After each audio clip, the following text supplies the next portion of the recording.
Hi loves, and welcome back to my channel. So in today's video we'll be talking about all things feminine hygiene. So if you're new to my channel, hi, my name is Kanye Shabalala, also known as Saheli on both Instagram and Twitter. Kindly please stick around by hitting that subscribe button and tapping my post notification bell so that you are notified every time I post. And if you're a returning subscriber, thank you for tuning in. We love to see it.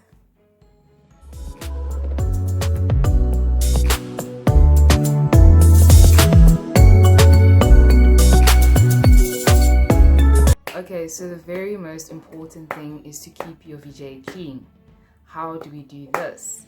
Honey, you cannot put scented and perfumed body washes and body soaps around your VJJ, as this will damage and change the normal pH levels of your VJ. You don't want that to happen because you'll end up having a different odor, and that's not cool. Another thing we all basically should know is that different girls have different odors down there. It's all dependent on your diet, your health, because I mean we're all different, you know. So yeah, using harsh soaps or body washes can damage your VJ's pH levels. I remember when I was small, I think it was in like my late primary school years or early high school years, I'm not sure, one of the two. I used Sunlight's the green soap and Protex. I'm genuinely a person who likes scrubbing my body, so I like scrubbing. So yeah, you can guess what I did. I scrubbed down there with Sunlight, with Protex. Let me tell you something, that was the most horrific experience ever because I was so itchy down there. I was burning, like I can't even explain how uncomfortable that feeling was. And there was also a time where I sprayed like deodorant down there, but it wasn't direct, you know, it was just like through my clothes, but those clothes were like sort of see-through and the material was quite light, so I mean the deodorant went straight my loom, my ears, yo, my loom. So guys, please do not use any kind of fragrance down there. I know as women we like to smell good every single wear, but please, for the sake of the VJ's natural pH levels, do not put soap and fragrances down there. You don't want to damage the pH levels, as also because it's going to change the odor of your VJ and it's not going to be nice. It's really not going to be nice. Trust me on this one. Abafana bavela bathi kunuka ifish lapho enzansi, mina angazi ngizifish ne. So I don't know, but if that's the case, then you probably have an infection, and that is actually something serious. You should go for medical checkup and get that checked out ASAP, you know what I mean. Another tip is you know your underwears that you wear, this is a perfect example of cotton. Okay, so you should 100% wear cotton underwears, as they can maintain the moisture down there, and these don't promote bacterial growth such as polyester underwears. This is a perfect example. Ooh, I'm busy showing you guys my underwears. This is a perfect example of a polyester underwear. You can see that by the material.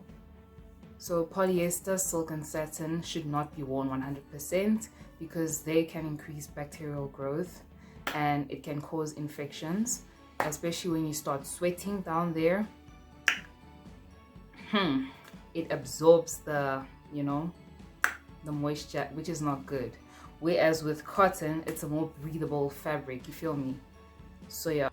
Another tip is that if you're gonna have like intercourse, you must make sure you wash before intercourse and after intercourse. Also, after intercourse, you must go to the toilet and urinate. Keep it wonke we keep ungalali nayo, because that will also increase your risk of getting infections, honey, like a UTI, which is a urinary tract infection, and it's not cool. You'll develop symptoms like bad odor down there. Your urine will be quite cloudy and dark yellow, and that is just disgusting. You don't want to experience that.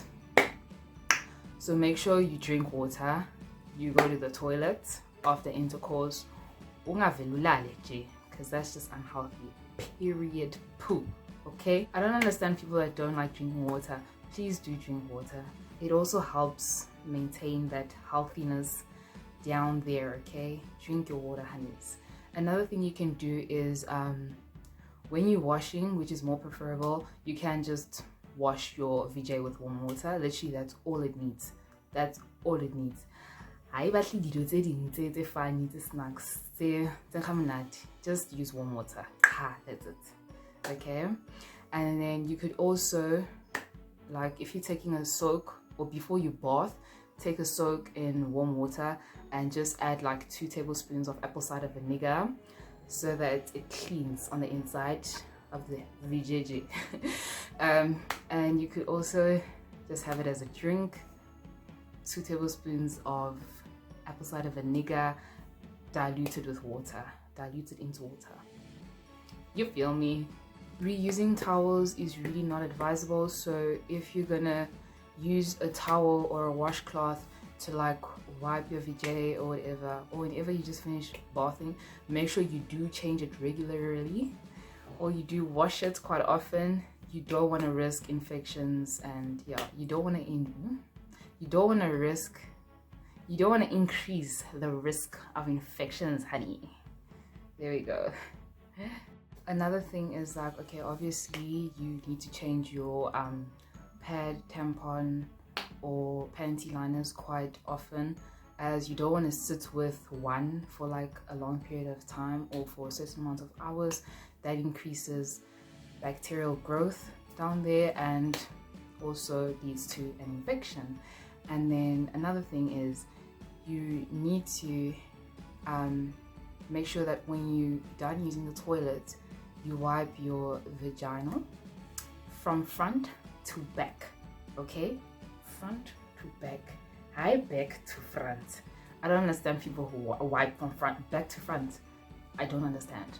I can understand, like, I can, you know, it's front to back, not back to front. But anyways, okay. And then obviously we also all know this fact that like after using the toilet, you cannot not wipe your you cannot not wipe your VJ and your bum. Like, that's just not cool, you know what I'm saying? It's not cool, because obviously, guess Anna, if you're not gonna wipe there, it's gonna be wet. Whatever is left is gonna go onto your underwear, and it's just gonna cause a bad odor that you don't want to walk around with.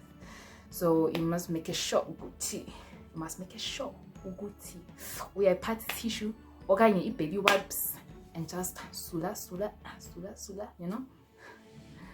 And another thing is that you should avoid wearing tight clothing. So like, you can't a underwear tight. They say ufage jean tight okanye tight. Like, don't do that, because it causes excessive sweating, which can lead to bacteria and yeast infections. And yeah, you do not want that, of course. Same applies to wearing wet things for a very long time. Maybe like a swimming costume, you wear it for a very long period of time. There's just too much sweating and moisture going on down there, which can lead to an infection, honey. So you must make sure that you change your clothes after working out or swimming or sweating or whatevering, you know what I mean? Cool. Another point that I've seen is that you should not shave your pubic hair. And I'm just like, come again, say what? Okay, some girls prefer shaving their pubic hair. Oh, pubic hair. Others don't. Some girls prefer, some girls don't, yes. Like me, I can't get my riri down there. My riri must vibe. Anyways, so if you are going to shave down there, you must be careful of using items like razors, as they can cause pimples, and then ingrown hair can cause infections. The pubic hair itself, the reason why you're not supposed to shave down there is because the pubic hair actually protects the, I don't know if I'm saying this right, vulva or vulva. Listen, tomato, potato. It is what it is. Anyways, the pubic hair protects the vulva from getting bacteria from the outside. Do you feel me? I feel you. Another thing is, if you do experience some form of change in like your odor or discharge or whatever, you should know that that is a health concern and you need to reach out to it immediately. Some things are actually most treatable, self-diagnosable. For example, like a UTI, if you discover the symptoms very soon, you are most likely to treat it by yourself, and everything will get recovered within weeks. These edges, honey. Anyways, you're most likely to get resolved. Those symptoms are most likely to get resolved within weeks. But if it's like getting worse, for example, if your odor gets worse, discharge gets worse, whatever gets worse, you need to contact your medical. And yes, just like I've mentioned about drinking apple cider vinegar, to also maintain your vajay's normal pH levels and to keep it clean and to make it smell nice, make sure you drink cranberry juice. Also pineapple juice helps, and just eating pineapples also helps. And yeah, that's pretty much it. So if you enjoyed this video, please give it a like. You can comment, you can subscribe. You can't, no, actually you should. Please subscribe to my channel, and I'll see you in my next video. Thank you for tuning in. Thank you so much. Bye.